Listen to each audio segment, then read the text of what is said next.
here is the game. Oh, Did you make this? I did make this. I press the space bar and I shoot, and the angle that I shoot at is dependent on the waves. The wave. And I can't die, but I can finally kill that ship. And there's splash, you'll notice, when they land. I can jump, because that's very realistic for a boat. And Fun fact, boats can fly. I'm supposed to collect the rum and avoid the swords. You can see I get points for collecting the rum. I don't recall. I don't think I actually lose anything for hitting the swords. But like that would be pretty easy to add. And basically I just didn't want to like lose immediately, so I can't lose at all currently. Although that's not hard to implement. You'll see there's nice like smoke effects, nice little explosions. It's kind of hard, especially when the other boat gets close to you. It's really hard to aim because your aim is affected by the angle of the boat on the water. But anyway, it's kind of a nice diverting little game. It's certainly the most complete sort of game I've ever created. And so we're going to talk about objects and Pygame using this code. So the first thing that I want to show you is in main. So if I scroll up here, you can see a whole bunch of comments, just stuff I'm thinking about adding to the game at some point. The real code starts on line 23. And if I scroll down to the bottom, all of main only goes to 70. So there's fewer than 50 lines of code here. I do some importing. I do some basic Pygame stuff, right? I initialize Pygame. I get the clock so I can set my frames per second. I get the surface that I'm going to draw on, and I tell it what its width and what its height should be. These variables are saved in constants.py, and constants.py is imported by functions, and functions is imported by main, so I still have access to those here. I create a GameManager object, and then I create a boat that is the player. My main loop should look very, very typical. I have a while not done loop. I've got a chunk of code here for handling events and inputs, pressing the different keys and spacebar and all that. I am currently printing out the key that is pressed, just so if I want to add more keys, I can figure out what their number is. All right, the spacebar is 32. So when I press the spacebar, I shoot a cannonball. Up is jump, like I said. You'll see right here that if I click the mouse button down, it does something that might not be obvious. This was just used for testing. If you run the game and you click in the water, it will create waves as if something landed in the water at that location. And then some more stuff right here for what keys are held down to move left and right. I have an update function for my player, update function for the game manager. This is essentially all of the computation that the game is doing that's not related to inputs or to drawing stuff on the screen. So everything is condensed and hidden away in those functions. So we'll check that out in a second. And then I draw everything on the screen. I fill the background with that sky blue color. I draw the player. I ask the game manager to draw, and that draws basically everything else.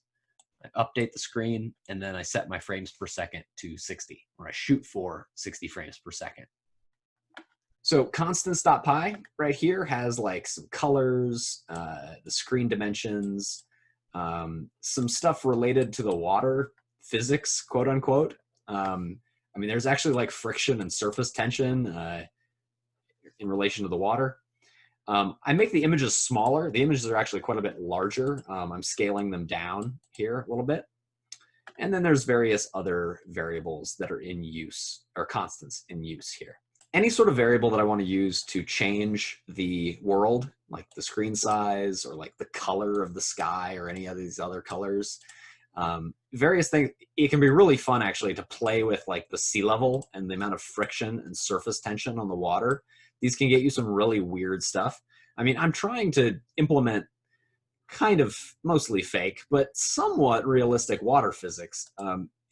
You might play around with these once you get a copy of this code. It can be really fun.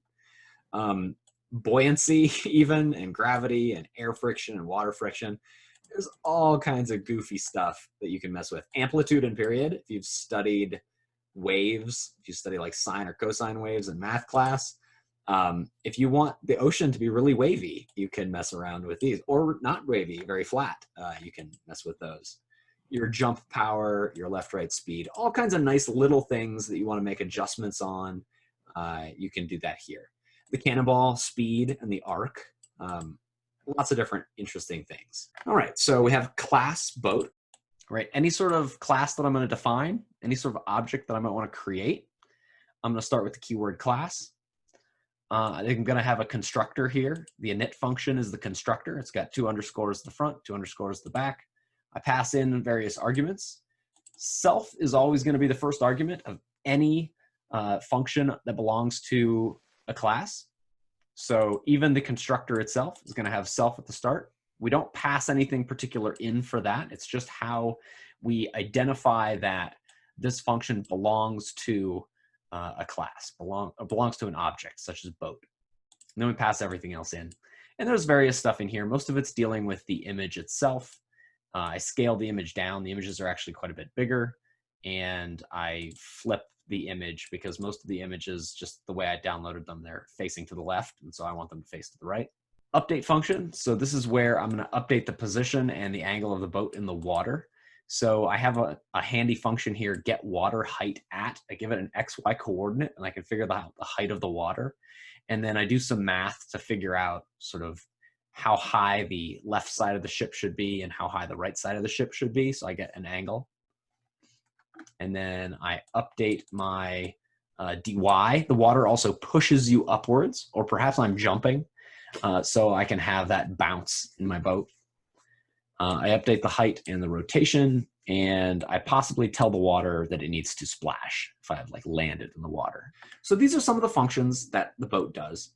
Every single one of these is going to start with the argument of self.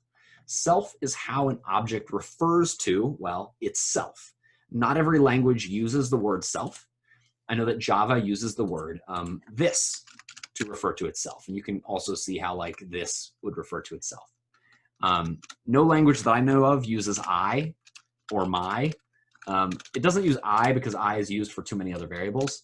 I do kind of think that my would be a cool variable to use to refer to things that belong to this object, right? You could think of it as my rotated rectangle, which is what this variable is right here. And there's various other stuff in here that I'm not going to get into too much detail on. So you can see some of the different ships. There's actually 4 different ships. I think I'm only using 2 of them. There's a cannon here.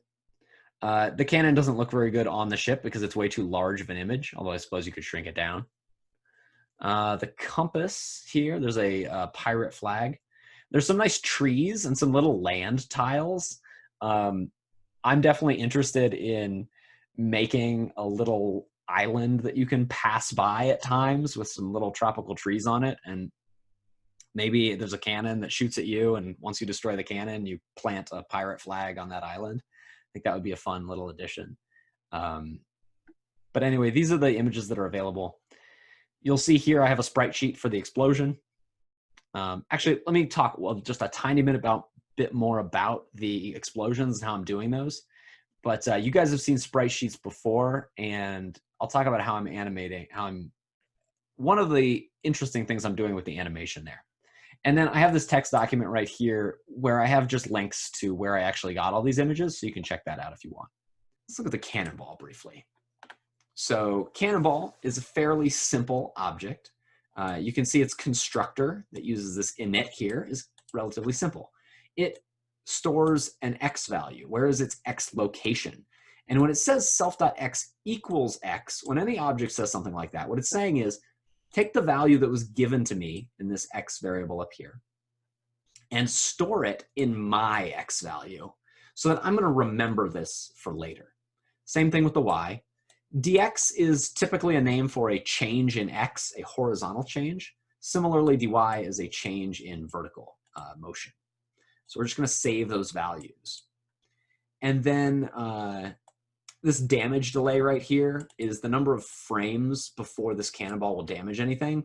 This is just my hacky way of making it so that cannonballs don't explode on the ship that is actually shooting them. Right, because cannonballs, the way I've written this, will collide with anything, at least any ship. And So when I fire them, if they're already overlapping with the ship, they will automatically collide with the ship that shot them, and that's not what you want. So this is just a delay before which the cannonball is going to damage things. Update function is super simple. Almost all of my classes, all of my objects are going to have an update function, and it's going to just take care of the object. Anything the object needs to do on a given frame, it's going to do. It's going to add, so plus equals here, I try not to use this with code that I'm sharing so that it doesn't confuse people. It just means self.x equals self.x plus the next thing. It's just a shortcut way of writing that. And I typically don't like to use shortcuts because it can be hard to read. But I'm just adding my change in x, my dx, to my x value, adding my change in y to my y value. I'm moving. I'm going to add gravity to my dy so that I arc through the air. Some of you have done the projects that deal with gravity a little bit, and this should look a little bit familiar. And then I decrease that damage delay, right? I want to say, okay, I want to decrease this because time has passed, and I want to get to the point where I'm actually going to damage other ships. And then I also draw myself on the screen. I want that as a separate function. Even though you might say, oh, well, didn't you just say that update is used for anything that's going to happen each frame? Yes, but I also want to organize things that are pretty distinct. And drawing is pretty distinct from updating, so it gets its own separate function. Let's look at enemy boat. All right, enemy boat does something that I haven't talked about before and is going to be much more of a programming 2 topic. Enemy boat inherits from another class. So the word I just said there is inherit, the same way that you could like inherit money or something, or even like, you know, inherit your eye color. So inheritance in programming means that we're going to get all the abilities of our parent class. We actually are going to use words like parent and child. But you might also hear words used such as super and sub. So super meaning just like above, and sub meaning like below. So the super class of enemy boat, which is a class, is the boat. And so what this is saying is enemy boat gets all the abilities of the boat, but it might add new abilities, or it might be more particular about its abilities. A good analogy for this sort of thing is, you know, we always use for objects the silly example, but it works, the example of a car. And I've talked about in the past how like the blueprint for making a car is the class. And then if I have a Corolla and it's blue and somebody else has a Corolla and it's red, these are both objects, and they're different objects. They have different features. One of them's blue, one of them's red. And that's the sort of thing I would control by passing those colors to the constructor, the initialize function right here. And I haven't even talked about inheritance yet. So here comes the inheritance. So these are both cars, right? So I would say that they have the class of car. But suppose that I'm also interested in a forklift and a fishing boat. What is common between my Corolla and a forklift and a fishing boat? These are all vehicles. Vehicles. These are all vehicles. So we might say that the car class inherits from vehicles. Car inherits from vehicles. And if you think of categories, that is a very good thing to think of, right? The Corolla that's blue and the Corolla that's red are not only both in the car category, they're actually both in the Corolla category. The forklift and the fishing boat and the Corolla are also in a similar category. They're in a vehicles category. So perhaps they all inherit from that same vehicle class. Now, whatever a vehicle does, all of its child classes, all of its subclasses should also be able to do. So there's not that much that's common between a fishing boat, a forklift, and a car, except maybe movement. So any vehicle should be able to move. Also, maybe it should have like seating for humans to get inside. Those sort of common things. Anything that's different between these classes should be separated into the car, or specifically the forklift, or specifically the boat. All right. So I know that's a lot of metaphor and not a lot of practice. So let me tell you just a little bit about the syntax. And mostly we're going to talk about inheritance at later times. So the syntax. Here you see class enemy boat, and then there's a set of parentheses right here. If we go back to the Cannonball, you will notice it says class Cannonball, and there is no set of parentheses right there. So the enemy boat has this set of parentheses, and we're going to put in the parent class, what enemy boat is going to inherit from. The second change comes inside of the init function, and it's this super.init. And I mentioned before, right, sometimes we'll use the analogy or the metaphor of parents and children. Sometimes we'll say super and sub, as in like above or below.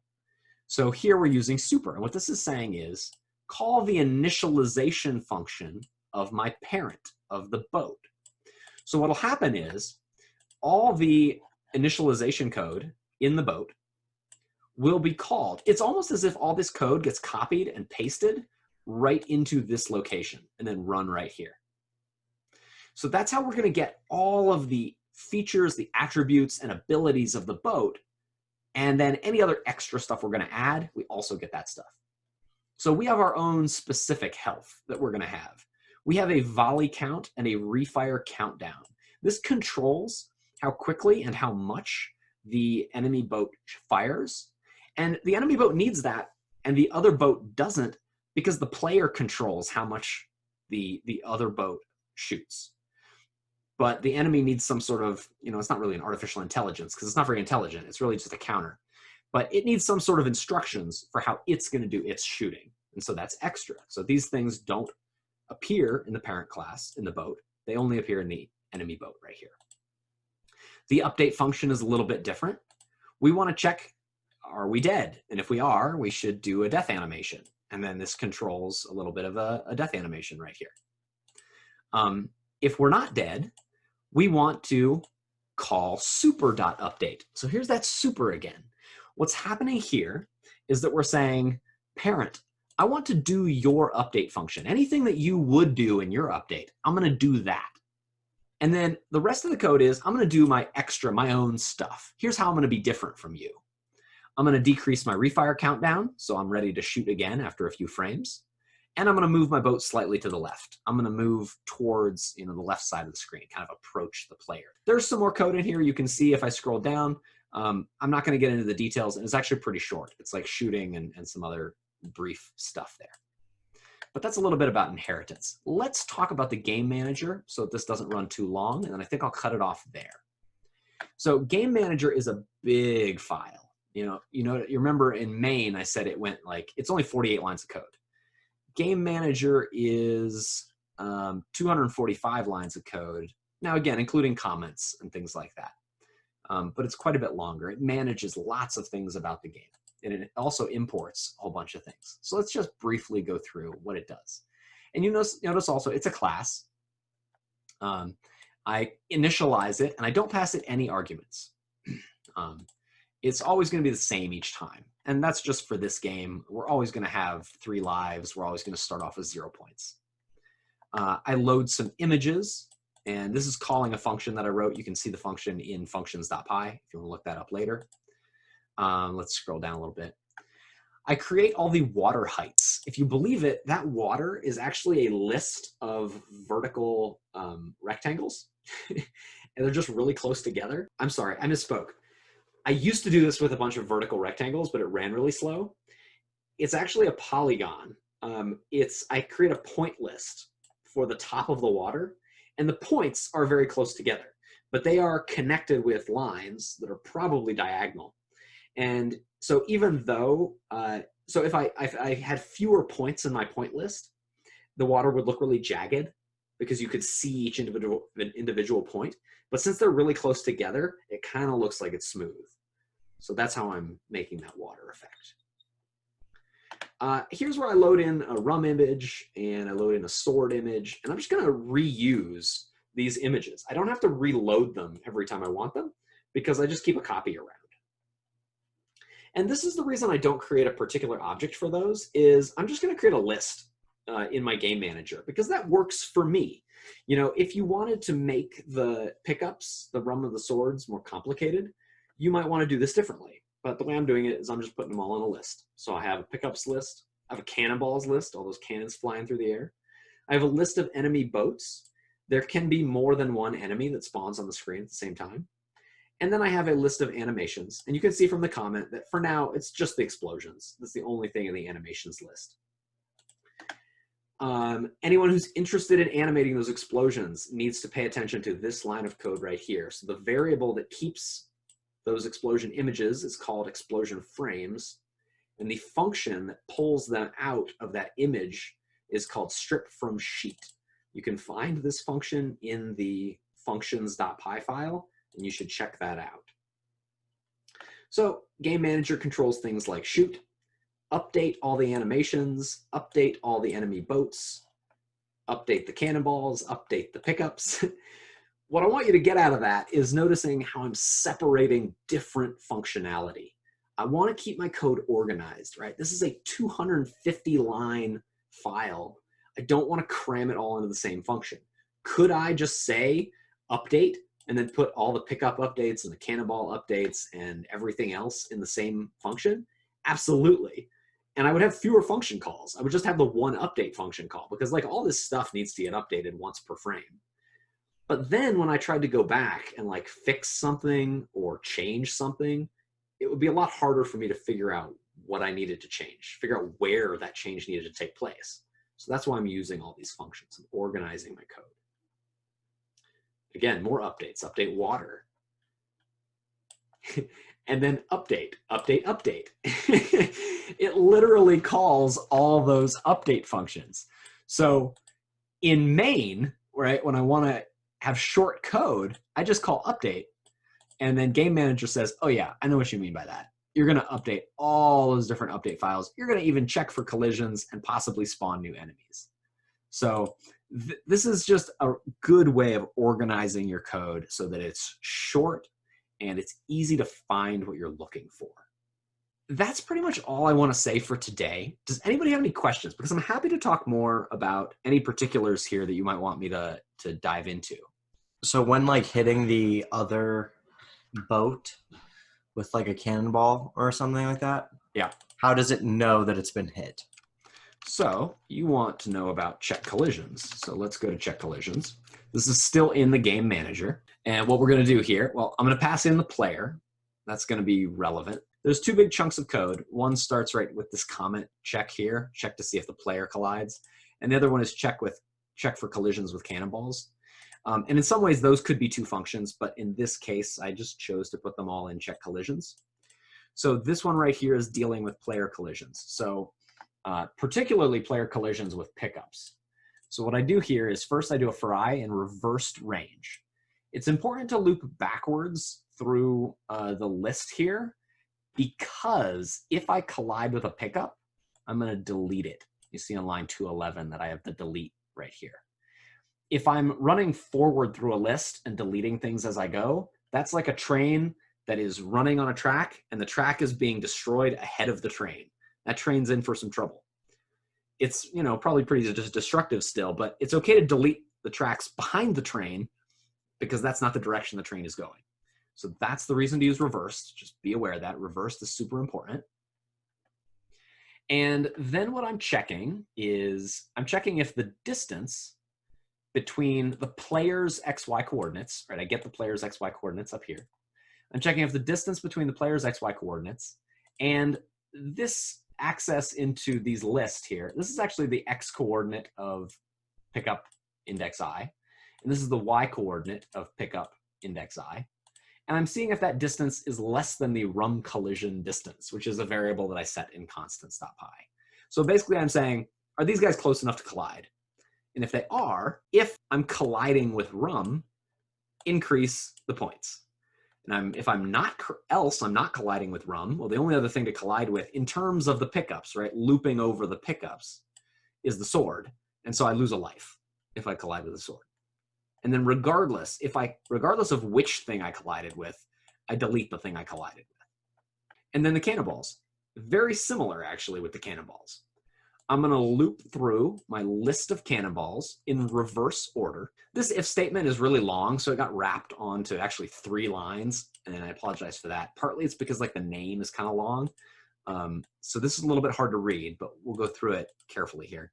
So first of all, if the damage delay is less than 0, if this cannonball is ready to collide with things, and the distance from the player to the cannonball's X and Y coordinate is less than, and I'm actually just using the same collision variable. Probably I want a different collision variable, right? Maybe I want my rum's hitbox to be smaller than my ship hitbox, but that's just not how I did it. I just repeated the variable. You could change it if you wanted. If it's less than that, then there's some sort of collision. So I'm going to create a new animation. So this right here is creating an animation. It's just going to create an explosion animation. So again, I pass in that explosion frames. So I append the animation to my animations list. So I'll see a little explosion. I delete the cannonball and I take away a life. So yeah, I'm basically just using this distance calculation in both cases. Real briefly, let's look at distance in functions. It's your math distance formula. This might be a little bit hard to read. It's the square root of x2 minus x1 squared plus y2 minus y1 squared. It's a very typical distance formula. So we have these an animation class here for animation sprite. That's just anything that is just going to be purely visual. It's not going to collide with anything in the world. And right now, this is just used for the explosion. And the thing that I want to bring your attention to is the update function, and particularly dwell count and dwell per frame, because this is a little bit complicated, and I did not do a good job writing comments. I only wrote this first one that says skip forward to the first image to use. So the word dwell is being used here because I found that when I first animated the explosions, and what I did by default was I just left each frame of the explosion on the screen for 1 frame. Sorry, each individual image of that explosion. I just flicked to the next image whenever the next frame came up. And that was way too fast. You couldn't even get a sense that there was an explosion happening, and it didn't look very good. So I got the idea that I would sort of pause a little bit on certain images of the explosion and leave those on the screen for a couple frames. And this dwell count just counts upwards until I reach the limit that I want to dwell on the screen. And then it moves on to the next image. The index, the self.index here is referring to the index of the image in a list of images that I have. And that list of images is called self.frames. You will see it throughout this code. In fact, just briefly, when I draw here, I'm blitting self.frames bracket self.index. So the index location in this list of images. So where do I actually get this dwell per frame list? Well, if I look in constants, I have this dwell sequence right here. And this was just handmade. I used this to, I put in the numbers here and fiddled around with them until I found what I thought looked good. And actually the first handful of images of the explosion, I don't like at all. I find that they don't add anything. And so I just say 0. Stay on the screen for 0 frames. You might want to fiddle around with this. See what it looks like if they dwell on the screen a little bit longer. There's some interesting stuff there. I think it's some like smoke at the beginning that I didn't like. I wanted to go snap right to the explosion. So that's why I changed this. As I recall, I wrote this a little while ago. So I think it's even the first 27 images, I just don't even display. And then after that, the next 6 images, they're going to dwell on the screen for a whole 5 frames. And then the last 3 images are going to go a little bit quicker and just be for 1 frame each. And eventually this dwell sequence gets passed to, not to GameManager, it gets passed to the animation, and it ends up in this update function where we're counting upwards until we get to the limit where we want to keep the current image on the screen, and then we advance to the next one. So just be aware of that. Sometimes when you're flicking between these images, they don't go at the pace that you want. My simple solution for fixing that in this particular case was to just create a list of how long each image should dwell on the screen before moving on to the next one. I'm going to share this code with you. You should feel free to modify it and even let me know about what changes you made. Share those changes with me, and I would be delighted to give people points. I am going to just subjectively evaluate how difficult I think the modification you made was and give you points based on that.